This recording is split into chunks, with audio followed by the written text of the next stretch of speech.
From a wellness protocol standpoint, I cannot reiterate strongly enough that if your child is sick, he or she needs to stay home. That's the first and foremost important piece.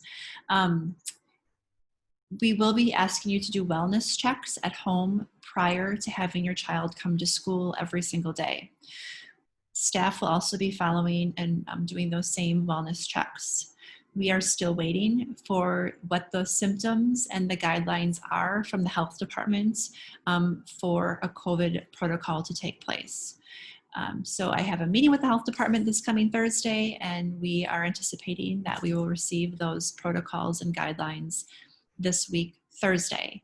As soon as we receive those, we'll be sharing with you what that protocol looks like. So if your child wakes up and they have a sore throat, what does that mean? Just stay home? Do I need to call the doctor? Does that fall under a COVID symptom? And then there's some flow chart I have to follow. You probably see flow charts out there for these. Our health department would like us to follow some specific guidelines. We just don't have those at this point yet. We do have a COVID room in the school building, and that room is used for students who are displaying the symptoms that the health department deems warrant a possible COVID isolation. So that room is all set to go. Students who are displaying the symptoms and meet the protocols the health department lays out for us will go to that room. There will be a staff member who will then put on appropriate PPE and stay with that child. You will receive a phone call as a parent explaining that your child is displaying COVID symptoms and you need to come and pick your child up within 30 minutes.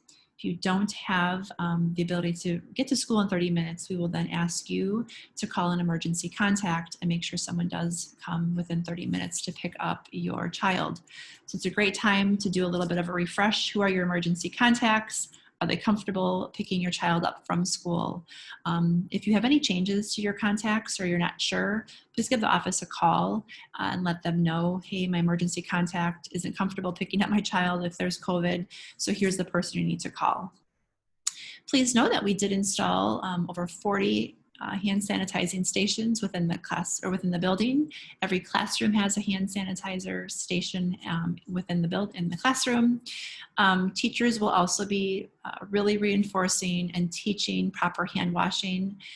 Start this at home. Make sure your child does this for 20 seconds, and the scrubbing of the hands, the tops and bottoms in between, whatever song that you have your child do, if it's recite the Hail Mary twice, but really the 20 seconds is key. Getting the soap really scrubbed in with nice warm water is essential to, again, trying to prevent the virus from spreading.